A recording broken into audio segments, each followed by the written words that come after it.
Gimana sih? Balik lagi ke pertanyaannya. Jadi gimana sih gitu untuk menyikapi kegalauan suami yang baru-baru datang akhir ini? Mukanya galau-galau gitu, kayak mukanya lebih melankolis atau gimana, coba dicolek gitu, "Bang, kenapa Bang? Ceritalah Bang," gitu kan. Soalnya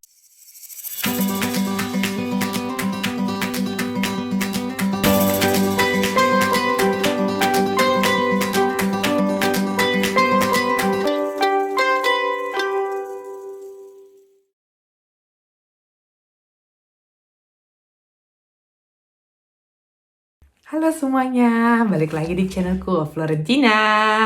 So ya, biasanya kan aku nih yang suka cerita mama galau, kehidupan ibu baru, ibu galau gitu kan. Kayaknya tuh aku terus yang galau, kayaknya gak ada gitu. Semua orang gak ada yang galau selain aku. Pokoknya aku doang yang galau gitu, enggak. Jadi kali ini aku mau cerita tentang kegalauan dari sisi bapak baru gitu, dari sisi dari suamiku.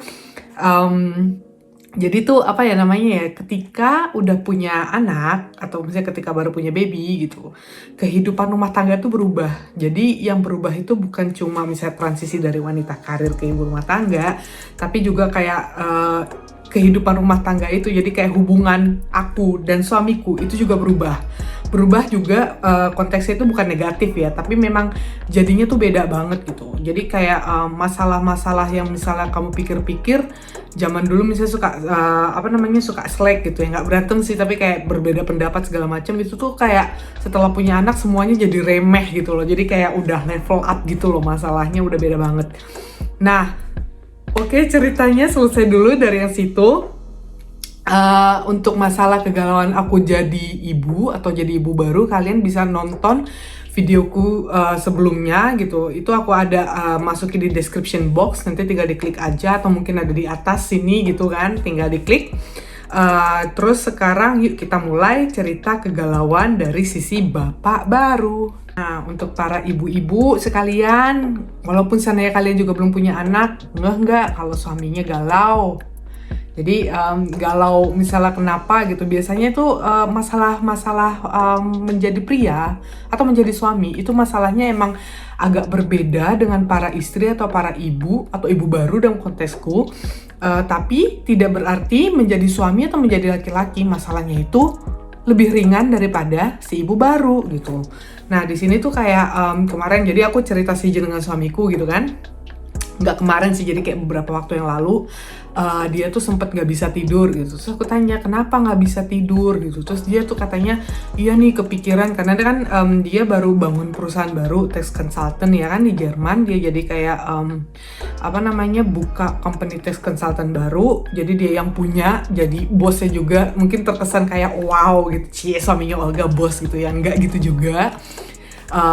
Jadi kayak dia baru buka, terus dia galau, udahlah corona gitu. Terus galau tuh kayak yang iya nih penghasilan bulan ini targetnya belum kekejar nggak ya, aduh gimana dong, masa bulan ini minus lagi kayak gitu. Jadi kayak dia tuh kepikiran kayak gitu. Terus belum lagi kepikiran soal iya nih si Olga kan lagi nggak bisa kerja, jadi yang kerja itu cuma dia sendiri. Terus apakah cukup nanti, apakah hidup anak bininya enak gitu, apakah nanti bulan depan bayar sewanya nggak bakal terhalang atau gimana gitu. Jadi kayak masalah-masalah pria tuh mereka tuh punya tekanan yang berbeda, tapi nggak lebih ringan dari wanita gitu. Tekanannya berat juga gitu. Jadi kayak yang kalau seandainya aku disuruh bayangin pun, gila ya, tiap hari bangun tidur kerja keras demi keluarga, terus dengan tekanan-tekanan mental yang kayak aduh hidup anak bini gue seneng gak ya, bisa gak ya gue nyenengin mereka, kayak gitu-gitu. Berat banget gak sih gitu kan? Aku jujur gak kebayang. Terus kenapa sih hidup laki-laki itu sebenarnya juga sama beratnya, atau kadang di satu sisi juga lebih berat daripada hidup ibu baru gitu loh. Nah jadi setelah berkeluarga atau setelah at least punya anak nih satu nih sekarang gitu kan, yang berubah itu seperti aku bilang bukan hidup perempuannya aja, bukan hidup ibunya aja, tapi juga suaminya. Karena apa namanya, mereka itu tuh atau laki-laki itu selalu dituntut untuk kuat terus gitu loh. Mereka tuh kayak nggak bisa nunjukin kelemahannya. Sementara kan kita para ibu-ibu, para perempuan curhat sana sini, ngeluh apa segala macam tuh mungkin kayak ditolerir gitu ya sama masyarakat atau misalnya sama teman-teman kamu. Tapi kebayang nggak sih kalau seandainya laki-laki dia punya tekanan yang tekanan yang lumayan berat atau beban mental yang lumayan berat, terus nanti dia curhat terus kayak lemah loh jadi laki-laki gitu, apaan sih laki-laki kan nggak boleh kayak gitu, nggak boleh nangis, nggak boleh begini gitu. Jadi kayak yang kayak gitu loh, aku sih pernah denger itu namanya toxic masculinity namanya. Walau dipikir-pikir hidup perempuan memang yang jadinya 180 derajat berubah. Kayak aku misalnya, aku misalnya tiap hari pergi ke kantor, kerja kantor, nggak ada tanggung jawab dengan kehidupan lain. Sekarang aku punya punya anak, aku punya Kayo. Sementara kan kalau laki-laki dia tidak hamil, dia tidak melewati fase melahirkan, tidak melewati fase menyusui gitu. Ya kehidupannya lumayan sama dari punya anak sampai dari sebelum punya anak sampai punya anak. Jadi tiap hari memang ke kantor gitu. Tapi ya tetap aja tekanannya itu beda yang kayak tadi aku awal-awal jelasin. Nah, jadi gimana sih menyikapi suami galau? Iya, maksudnya kayak aku nggak tahu ya. Kalau dulu-dulu tuh misalnya sebelum punya anak, aku jarang sih ngeliatin dia galau-galau kayak gini, kayak sampai kepikiran banget nggak bisa tidur gitu loh. Atau sebelum dia punya company pun dia juga nggak pernah yang kayak aduh gimana ya hidup kita bisa enak gak ya kayak gitu-gitu. Kalau sekarang tuh wah gitu, tekanannya tuh ekstra gitu kan. Jadi gimana sih, balik lagi ke pertanyaannya, jadi gimana sih gitu untuk menyikapi kegalauan suami yang baru-baru datang akhir ini?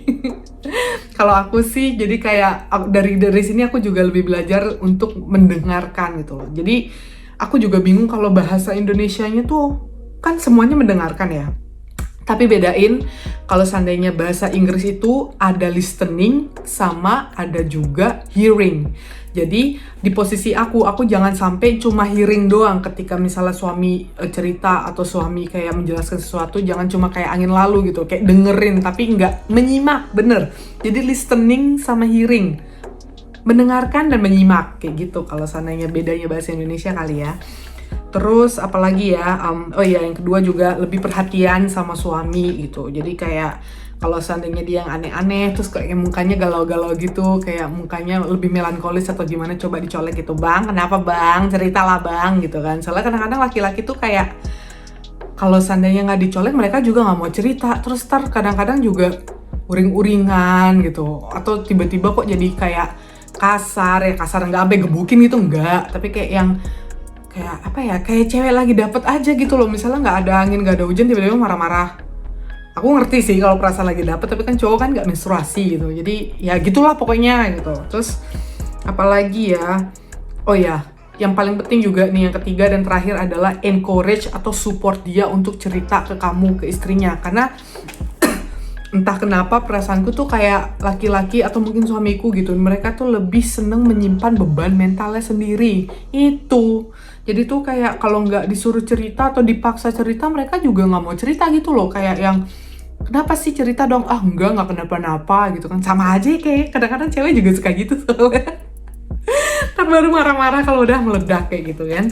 Tapi itu penting banget sih menurutku juga. Aku juga lebih belajar, jadi kayak lebih belajar untuk lebih sering nyolek dia gitu.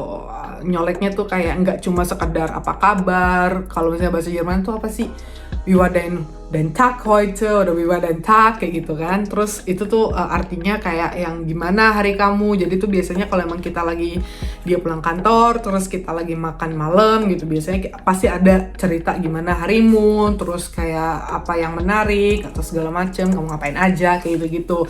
Itu tiap hari pasti ada obrolan kayak gitu. Jadi jaga komunikasi juga seperti itu. Nah, sekian ya cerita pendekku kali ini. Semoga bisa menjadi reminder atau pengingat kalau seandainya kamu mungkin jarang ngobrol sama suami kamu, atau seandainya suami kamu agak uring-uringan lebih biasanya, atau misalnya mungkin seperti aku bilang lebih melankolis mukanya, bisa jadi lagi banyak pikiran, bisa jadi entah kenapa mungkin kerjaannya atau kantornya atau usahanya mungkin lagi nggak begitu baik, coba diajak cerita gitu. Soalnya ya itu tadi, laki-laki tuh lupa kalau seandainya mereka itu juga bisa lemah juga gitu, atau bisa juga lagi nggak enak dan memang butuh didengarkan keluh kesahnya. Jadi kita sebagai pasangan harus lebih perhatian. Gitu aja sih. Ya, kayak aku bilang, semoga bermanfaat dan jangan lupa subscribe dan like channelku kalau belum. Like juga videonya, terus di-share juga kalau memang bermanfaat. Dan ya, sampai ketemu di videoku selanjutnya. Dadah!